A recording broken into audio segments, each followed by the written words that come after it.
कहाँ गए भैया? हाँ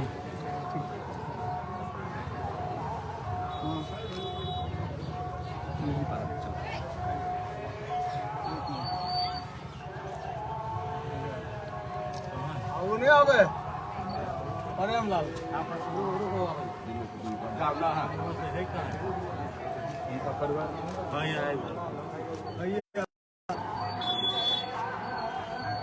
इन्हीं का बेटा और पत्नी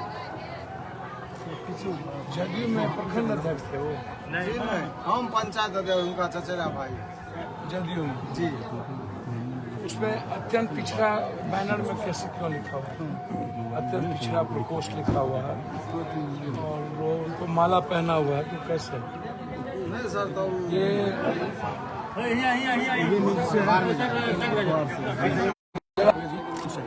ऐसा नहीं थे कि हमरा कोई फोन कर लगे कहल के हम सोशल मीडिया पर देख लिए, हमरा कोई सोशल मीडिया पर कोई लड़का भेजने रहे, इनका कोई गार्जियन है नहीं करे तो के कहाँ बोलती? हमारी बात तो सुनो। हमें तो परसों कल मोतिहारी बंद में रही, एक दिन पहले हमरा खबर मिल रही और इतना बड़ा जघन्य अपराध से हम बिहार में एगो एहन नेता एहन छे सर जो सब जगह पहुंच जाए, न कोई जाति न कोई धर्म न कोई बात अपने के नजदीक। बैठो कुर्सी लाइए।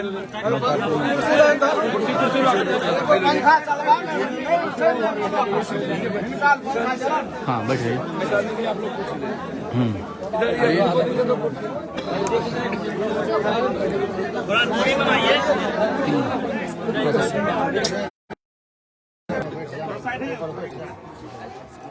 तो और बेटा और दोस्त थे कि दोनों रिश्तेदार छो, दोनों रिश्तेदार छो।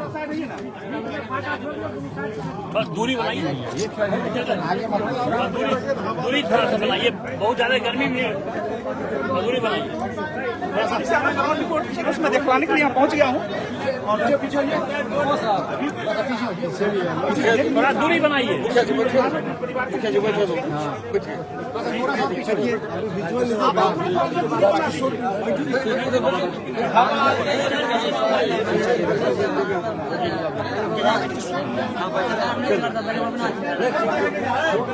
थोड़ा दूरी बना लीजिए। हमको समझने नहीं दीजिएगा तो दिक्कत होगी। हाँ समझने दीजिए आप लोग। ये जो मर्डर भी है, हाथ जोड़ के रिक्वेस्ट करे कि यहाँ सब तनी दूरी बना लियो, साइड दूरी बनवाइए।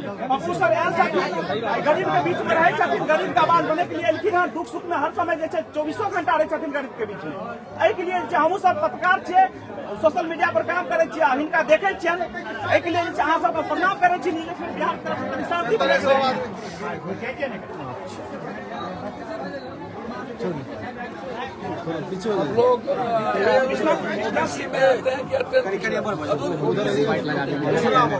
सुनिए ना बाइक बाद में लिया जाएगा। बाइक नहीं ले रहे हैं आप? क्या आपका लोगो आ जाएगा, ना हम बोलेंगे। ये जो हम जिस गांव से इधर से आए, मेरा वही गांव है ब्राह्मण, बोले इसको बेकार डॉक्टर है, हम इसको बोल रहे। और ये जो चोर था यही चोर है। आप लोग चुप कैसे है इतनी बड़ी घटना के बाद? नेतृत्व का अभाव है सर, नेतृत्व का अभाव है। हमारे बीच कोई नहीं है सर, नेतृत्व कोई नहीं है हमारे बीच। हमको सुदूर गांव है साहब, थोड़ा कोई नहीं वो है। दबंग आदमी है सर, थोड़ा देर पिछड़ा वर्ग से आते हैं, वो ब्राह्मण है। मछली अब हम जाति तो नहीं बोल पानी से भर दिया है चौड़ा, उसी मछली के पैसा से हम लोग को बर्बाद कर रहे हैं। देखिए, मैं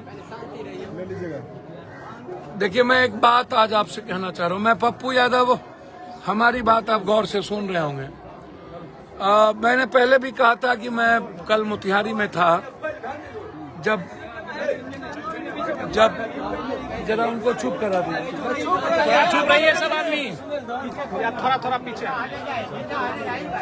जब कल अपराध के खिलाफ जब हम मोतिहारी बंद कर रहे थे, उसके पहले हमें समस्तीपुर के रोसड़ा और रोसड़ा ब्लॉक के एक पंचायत है जिसका नाम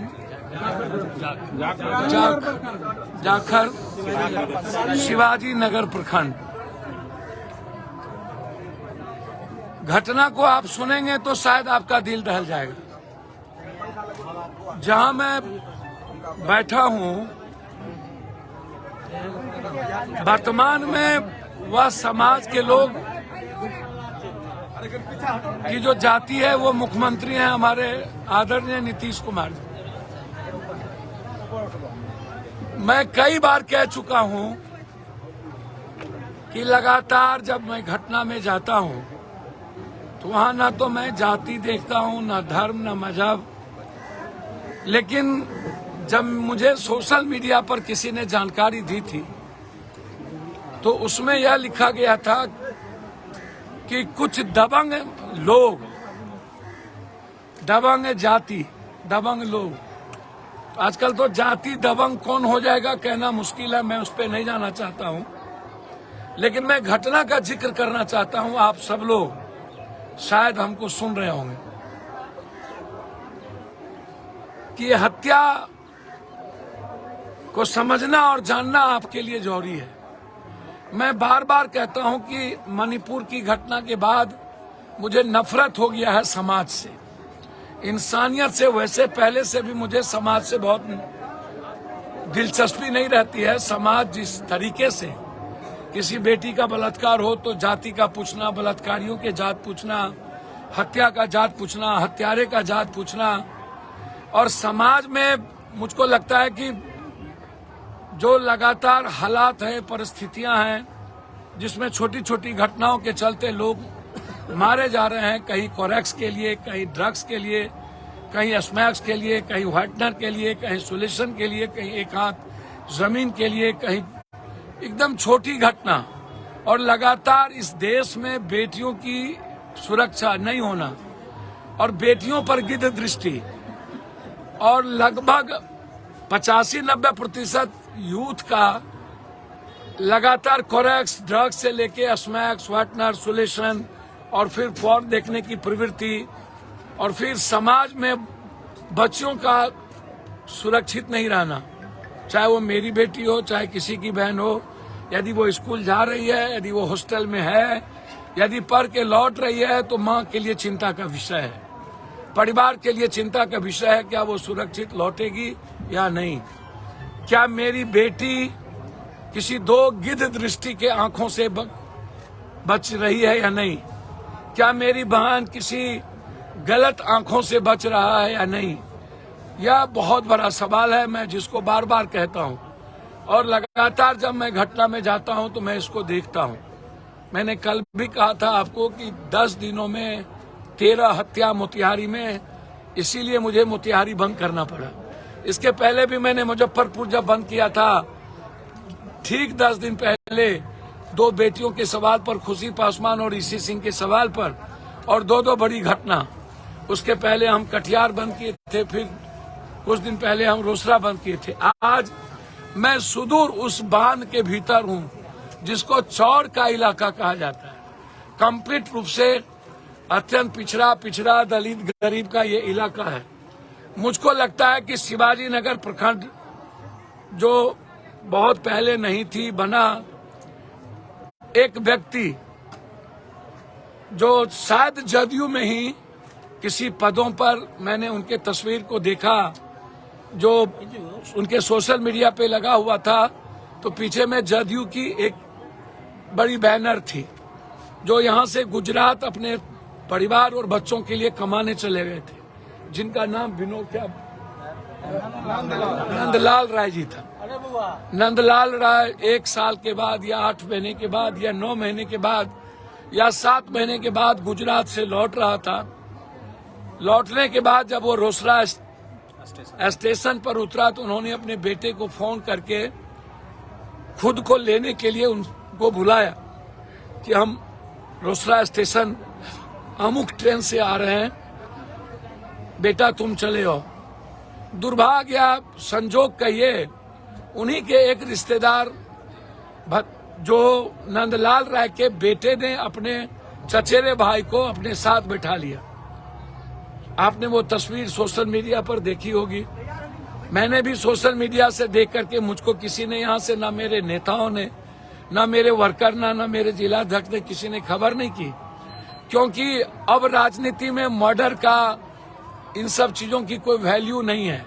किसकी बेटी का बलात्कार हुआ, किसके बच्चे मरे, किसके बच्चे मरेंगे, कोई सुरक्षित नहीं है। अब जाति के अलावे, हिंदू मुसलमान के अलावे और पैसा और सोशल मीडिया के अलावे राजनीति और सियासत के लिए समाज, गरीबी, विकास कोई मतलब नहीं है, रोजगार कोई मतलब नहीं है।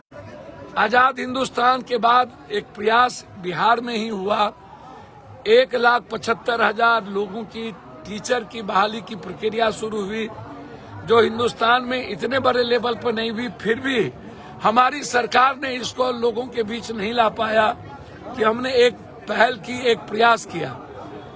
अब सिर्फ सियासत की दौर चल रही है। मैं आपसे बहुत विनम्रता के साथ कहना चाहूंगा, नंदलाल राय अपने बेटे और अपने भतीजे के साथ रोसड़ा स्टेशन से अपने गांव की ओर प्रस्थान किया। संजोग से एक विरा गांव है रास्ते में, जिधर से मैं अभी आ रहा था। ठीक उसके बाद दिन में भी आने की स्थिति, मेरे ख्याल से उस बीच का जो चौर है, शायद मुझको लगता है कि डरावना चौर है। वो कोई आम आदमी के बस की चीज नहीं है कि हम शाम के बाद हम जा पाए। मैं आपसे क्या कहना चाह रहा हूं, इसको समझने का प्रयास कीजिए। एक छोटी छोटी घटनाओं के चलते हम भोचर भराने के लिए, हम खोरक्स पीने के लिए, हम अपनी एक छोटे से मोबाइल के लिए 5,000 10,000 रुपए के चलते हम किसी का कत्ल कर देते हैं। किसी के पैसे के कारण कत्ल करवा लेता है हमसे, क्योंकि बेरोजगारी और गरीबी इतनी है और हालात इतने बुरे हो चुके हैं कि 85-90% जो यूथ है हर परिवार का, या तो वो सट्टा खेलता है या तो वो मटका खेलता है। और कोई भी पिता, कोई भी परिवार अपने बच्चों को खोरक्स पीने से अब रोक नहीं पा रहा है, और ये हिम्मत किसी पिता के भीतर नहीं रह गई। अब बच्चों से लोग डरते हैं, बच्चों से टीचर डरते हैं, बच्चों से पिता डरता है। इस सब सुरक्षित हाथों में नहीं है।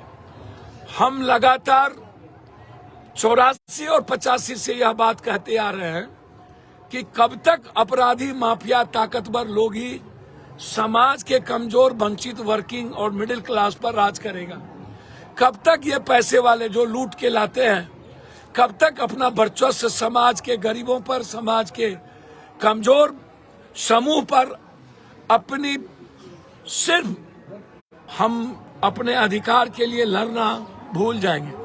वैसे भी हमारे भीतर न तो मरने की जज्बा रह गई, न तो आवाज देने की जज्बा रह गई, न लड़ने की जज्बा रह गई। समाज अब अपने अपने मतलबों में है। जब मैं आ रहा था तो लोग बगल में ताश खेल रहे थे। मुझे लगा क्या इस गांव में नहीं कुछ हुआ है, आगे कुछ हुआ होगा। कुछ लोग हंस रहे थे, कुछ लोग मुस्कुरा रहे थे। जब मैं यहाँ आया तो यहाँ भी पीछे में मुझे हंसी, मुस्कुराहट, ठहाका नजर आया। आश्चर्य होता है उस व्यक्ति पर जब उसे यह एहसास नहीं होता है, एक ही गांव के, समाज के हमारे नंदलाल राय, उसका बेटा और भतीजा अकारण, बिना किसी कारण से, मुझे नहीं पता कि कौन है भगवान, मैं मानता हूं कि कोई न कोई डेस्टिनी है, कोई न कोई क्रिएटर है, कोई एक क्रिएट किया हुआ चीज है जिसको आप भगवान, गॉड, अल्लाह, ईश्वर, राम, नहीम, जिसको जो मन आता है कह दीजिए। मैंने कभी गरीब और इंसान छोड़ के भगवान किसी को नहीं माना। वैसे वन ऑफ द क्रिएटर है, आई डोंट नो, मैं उसको प्रणाम करता हूं। लेकिन ऐसी मौत की क्या जरूरत थी? एक व्यक्ति आता है उसके पहले किसी के मोटरसाइकिल से या इन्हीं के मोटरसाइकिल से, मैं उसमें नहीं जाना चाहता हूँ। क्या नंदलाल राय जी के मोटरसाइकिल से किसी को ठोकर लगी, क्या वो मर गए? या पहले किसी के मोटरसाइकिल से गाड़ी से ठोकर लगी, उसकी मौत हो गई, नंदलाल राय जी पीछे से आ रहे थे। क्या इतनी बड़ी गुनाह हो चुका था नंदलाल राय के मोटरसाइकिल से या किसी से? क्या 3-3 मौत उसके बदले में लिया जाए? और दबंग लोग, विनोद राय और उसका बेटा विपिन राय और उसका बेटा, मारते मारते मार देने के बाद जब ये तीनों पिता, बेटा और भतीजा मर जाता है तो उसके चेहरे पर एसिड छीट के ठीक चौड़ के 2 किलोमीटर दूर उसको पानी में फेंक दिया जाता है। 3 दिनों तक लोगों की चिंता बनी रही। 3 दिनों तक ये गंभीर विषय रहा समाज के लिए, उस गांव के लिए। किसी को पता नहीं चला, जबकि ये खबर कानों कान चल गई थी। यह इलाका लगभग इसके बगल में एक पासवान की भी हत्या उसी दिन हुई है, ठीक पुल के उस पार 1.5 किलोमीटर दूर पर समिति थे, उसकी हत्या कर दी गई जस्ट बगल में। मैं वहां जाने के लिए भी मेरी इच्छा थी, चूंकि मुझे लौटना था, आज बाढ़ के इलाके में जाना था। कल तबीयत खराब होने के चलते मुझे लगा कि आज मैं यदि इस परिवार के बीच नहीं जाऊंगा तो मैं गुनाह करूंगा। मैं डॉक्टर के बाद मैं सीधा यहाँ आया और पुनः मुझे लौट के डॉक्टर से चेकअप करवाना है। तभी मैं कल बाढ़ के इलाके में नौभट्टा, भपटियाही से लेकर के मैं 9 भेज चुका हूँ और एक एक गांव में कल जाना चाहूंगा, क्योंकि परसों पूरी रात में नदी में था। तो आज मेरे लिए यह गंभीर विषय इसीलिए है कि वह व्यक्ति क्या किया, क्यों मरा, उस बच्चे का क्या दोष था? सिर्फ अपने पिता को लाने हो गए थे। उस भतीजा का क्या दोष था कि वो अपने भाई का साथ चला गया? क्या ऐसा भी होता है? और यह कहा करके छोड़ दिया जाए कि भगवान को यही मंजूर था। क्या हम कर्म ना करें? क्या हम कर्तव्य ना करें? सरकार मेरी हर दिन या न किसी निषाद, किसी न किसी मल्लाह, केवट, धानुक, पासवान, राम, किसी न किसी जादव, कुर्मी, शर्मा, जोल्हा, ततमा, बींद, महतो, मेहता, हम ऐसे ही लोगों की हत्या में लगातार मैं जा रहा हूँ। 1 साल हो गई हमारी सरकार जो खुद को कहती है कि मैं जाति जनगणना के आधार पर समाज के अंतिम व्यक्ति, मैं मानता हूँ उसमें कुर्मी और जादव इस जाति जनगणना में उनको बहुत फायदा नहीं होना। इसीलिए नहीं होना है कि हम उस व्यक्ति के लिए पता कर रहे हैं जिस व्यक्ति का आर्थिक, शैक्षणिक, सामाजिक और राजनीतिक स्थिति बहुत ज्यादा कमजोर है, जिसमें सबसे अंतिम व्यक्ति में हमारे दलित समाज से भी है, अत्यंत पिछड़ा से भी है, उसमें और भी लोग हैं। ओबीसी में जादव, कुर्मी, कोरी, जो ये 3 जाति है, हो सकता है जाति जनगणना में उनको बहुत बेनिफिट ना मिले, लेकिन जो ओबीसी में और भी गरीब है, अत्यंत पिछड़ा, उसकी मदद हो सकती है। आज मैं उस जगह पर खड़ा हूं और उसी जाति जनगणना की बात करने वाली सरकार 11 महीने से है और लगातार हर दिन 2 दर्जन 3 दर्जन से ज्यादा हत्या, नीलेश मुखिया की हत्या, बगल में उसकी हत्या, लगातार एक वार्ड हत्या, बाढ़ में 3 हत्या, एक बगल में बाढ़ में पासवान की हत्या, अनिल यादव की हत्या, हर दिन किसी न किसी घटना में पप्पू यादव का पहुंचना। और हर घटने में या तो मैं किसी बच्चे को, मासूम को खोते देखा, या तो एकलौते बेटा को जाते देखा। आपसे मैं पूछना चाहता हूं जो मुझको सुन रहे हैं, क्या ये सरकार की जिम्मेदारी, जिस सिस्टम को सरकार ने बनाया है, चाहे वो थाना हो, पुलिस हो, डीएसपी हो, यदि मैं मान लूं पप्पू यादव, आज हमें कोई खबर नहीं हुआ, मैं यहां पर पहुंच गया, डीएसपी जिस ताकतवर लोगों की, कोई हो सकता है किसी की जाति हो, किसी का रिश्तेदार हो, एसपी हो सकता है इसको, इस घटना को अटेंशन ना लिया हो, थानेदार क्या करते हैं, इस इलाके के एमएलए क्या करते हैं, जो सामाजिक न्याय के आम लोगों से वोट लेते हैं, क्या उस एमपी की जिम्मेदारी इतनी बड़ी घटना, एक ही गांव के एक ही परिवार के 3 व्यक्ति की मौत, वो भी कोई सामाजिक, कोई नेचुरल डेथ नहीं है, कोई प्राकृतिक डेथ नहीं है, कोई बाढ़ में हम नहीं डूब गए, या हम जा रहे हैं किसी एक्सीडेंट के कारण नहीं मर गए। हमारे मरने के पीछे सिर्फ अहंकार है। मेरे आने का कारण है वो ताकतवर लोग जो मर्डर करके या सोचता होगा कि मैं बच जाऊंगा। पप्पू यादव के जीते जी भगवान भी किसी को बचाने की हिम्मत नहीं कर सकता। आप बेफिक्र रहे, मैं जब तक जिंदा हूं मेरा क्या होगा, किस दिन मरूंगा, कौन अपराधी मारेगा, यह मुझे नहीं पता। मैं जानता हूं अपने को 83-84 के बाद से आज तक मैंने हर दिन मौत को ही देखा है। हर दिन मैंने सड़कों पर लाठी ही खाई है।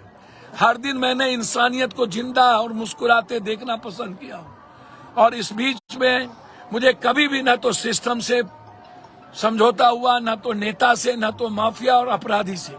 मैं जानता हूं कि ये जो 3 सिस्टम है, ताकतवर समूह है, एक तरफ नेता, एक तरफ सिस्टम और दूसरी तरफ माफिया, ये तीनों नेक्सस है और तीनों का तालमेल घालमेल, ये भागीदार भी हैं, साझीदार भी हैं और ये हिस्सेदार भी है। ये जमीन माफिया तीनों है, बालू तीनों है, शराब तीनों है, स्मैक तीनों है। हर चीजों में इन लोगों की भूमिका है। समाज से नेता इतने दूर हो जा चुके हैं, मैं उसके बारे में वर्णन नहीं कर सकता हूँ। आखिर नेता चाहता क्या है, एमएलए एमपी चाहता क्या है? क्या किसी समाज और परिवार को जस्टिस ना मिले? क्या कोई अपनी बात ना कहे? क्या ब्लॉक में गरीब आदमी बोल ना पाए? तो जिस घटना में मैं आया हूं आप देखेंगे, ये उसका बड़ा बेटा है। इससे छोटा बेटा था जो न अपने पिता को लाने के लिए वो गए थे। ये उसकी माँ है जिसके आंख लाल हैं। ये उस बच्ची की माँ है। ये उस बच्चे की माँ है जो इनका चचेरा भाई है। आप गौर से समझिएगा, इस दोनों के आंसू देखेंगे होंगे। हो सकता है 2 दिन 1 दिन के बाद इस गांव के लोगों को कोई मलाल ना हो, वो या कह करके इस परिवार को छोड़ देगा कि हम क्या करेंगे, घटना होनी थी, घट गई, अब मैं क्या कर सकता हूं, जो होना था घट गया, अब जो इसके किस्मत में। मैं नहीं मानता ऐसा। ना इसमें कोई भगवान की देन है, ना कोई इसकी किस्मत की देन है। यह घटना सोसाइटी और सिस्टम के नाजायज तरीके के पैदाइश है। मैं बार बार कहता हूं कि गरीब और गरीबी ये नेताओं का नाजायज औलाद है। ये कोई भगवान ने नहीं दिया, या किसी ने मेरे किस्मत में, तकदीर में गरीबी ने नहीं लिख दी। सिस्टम और नेता ने गरीबी पैदा करने की सबसे बड़ा नाजायज रास्ता पैदा किया है। इसीलिए मैं इसको बार बार कहता हूं कि गरीबी शब्द से मुझे नफरत है। गरीब नाम से मुझे नफरत हो चुका है कि गरीब क्यों, गरीबी क्यों। और ये सिस्टम का पैदा किया हुआ जो ये 2 शब्द हैं, मुझे ऐसे नेताओं से, ऐसे सिस्टम को मैं मिटाना चाहता हूं। उसी सिस्टम का ये एक तरीका है जहां पर 3 बच्चे मर जाएं, गांव के लोग मौन हो जाएं। इतना कायर और कमजोर निपुंसक सोसाइटी पर भरोसा पप्पू यादव कभी नहीं करता। क्या उसके औलाद मर गए होते तो वो क्या करता? क्या उसका परिवार मर गया होता तो वो क्या करता? कल आप नहीं बचोगे। यदि आज मेरी बच्ची नहीं बची है तो कल आपकी बच्ची और आपकी बहन भी कहीं न कहीं किसी के स्कूल जा रहा है। यदि आप आज किसी दूसरे की बहन को देख रहे हो तो कोई आपकी बहन को भी देख रहा होगा। इसको आप समझ लीजिएगा। आपकी बहन और आपकी बेटी भी नहीं बच रही होगी। इसीलिए मैं हाथ जोड़ के आग्रह करूंगा, ये घटना समाज के कायरपन के कारण है, क्योंकि हम बोलना छोड़ दिए, हम लड़ना छोड़ दिए, हम मरना छोड़ दिए। नागा अर्जुन ने कहा था, सड़कें यदि सूनी हो जाए तो लोकसभा और विधानसभा आवारा हो जाती है। यदि आम आदमी आवाज देना बंद कर दे तो यह नेता पदाधिकारी कंप्लीट रूप से समाज का दुश्मन बन जाता है। इसीलिए मैं एसपी साहब, आदि आप हमारी बात सुन रहे हो, मैं इस घटना को सीएम तक ले जाऊंगा।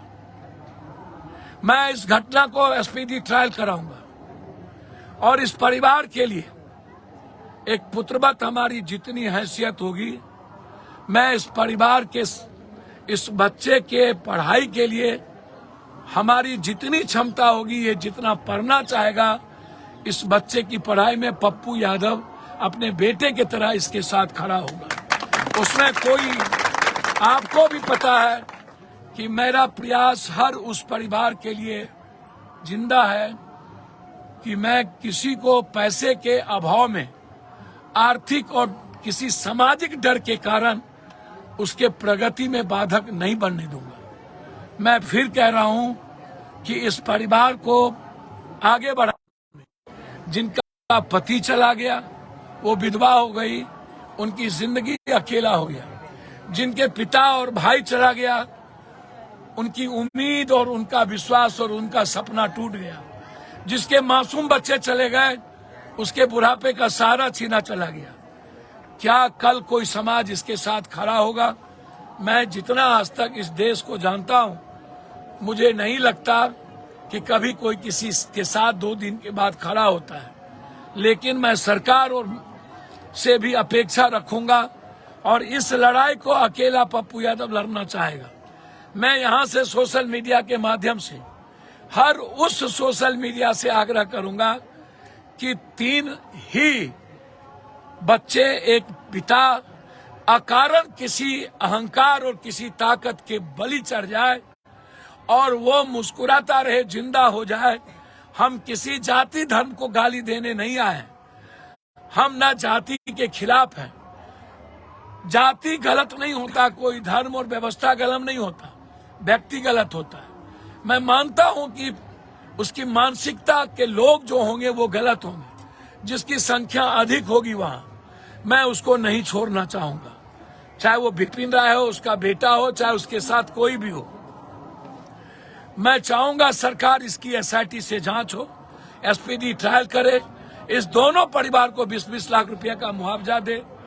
आज से ही इस दबंग लोगों के खिलाफ, जो उसने इतनी बड़ी निर्मम हत्या की है, पता नहीं क्या था उस मासूम बच्चों में जिसको भगवान ने लेके चला गया, कौन से प्रायश्चित उसने किया, किस जन्म का उसके पर पाप था, या उन्होंने गलतियां की थी कि भगवान ने एक नहीं कितने उम्मीदें छीन ली, कितने के आंसू बहा दिए।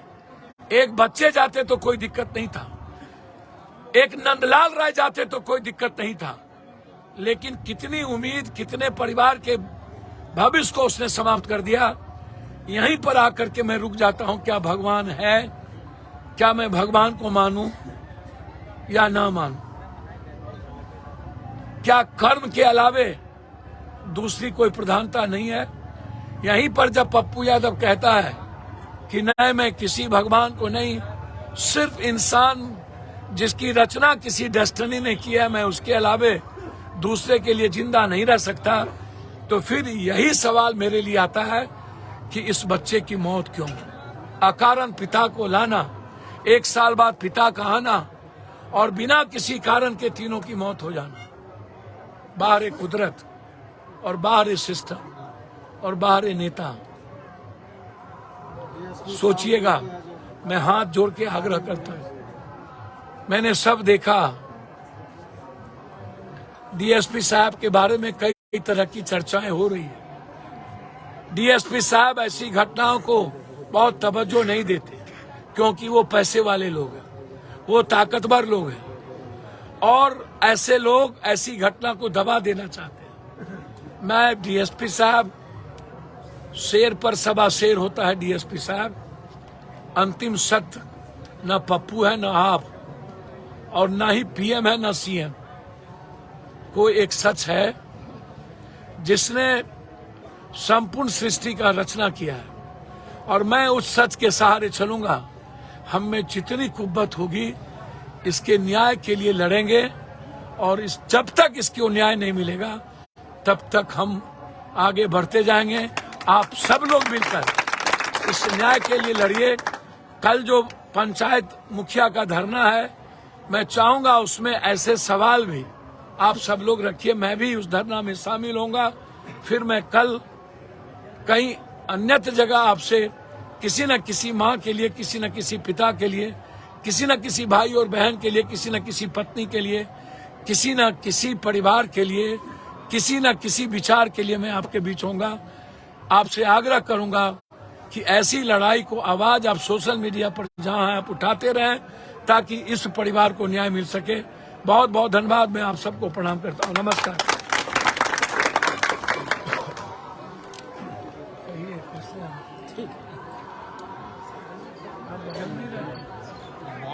बगल में है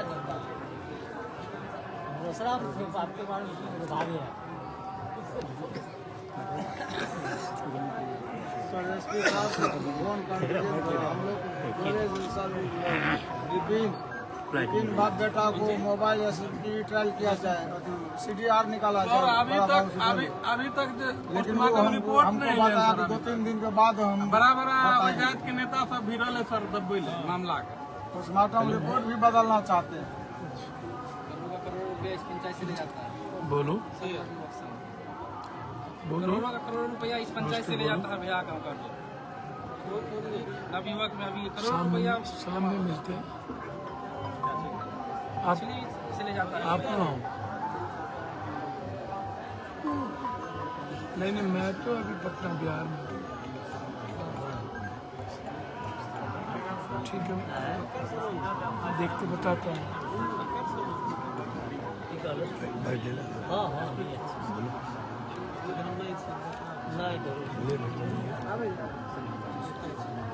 बीत गया सर, नाम चौधरी अभी तक गिरफ्तार नहीं हुआ। आते हैं उनके से बात करके चले यहाँ तक थाना प्रभारी यहाँ तक नहीं लेना। इतना यहाँ तक थाना प्रभारी चौकीदार में आया है इस घर पर।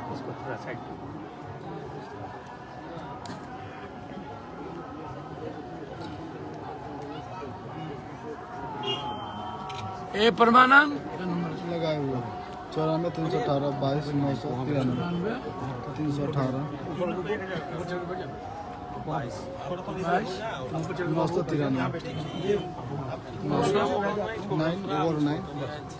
993 परमानंद जी हमरो फोन आयल है।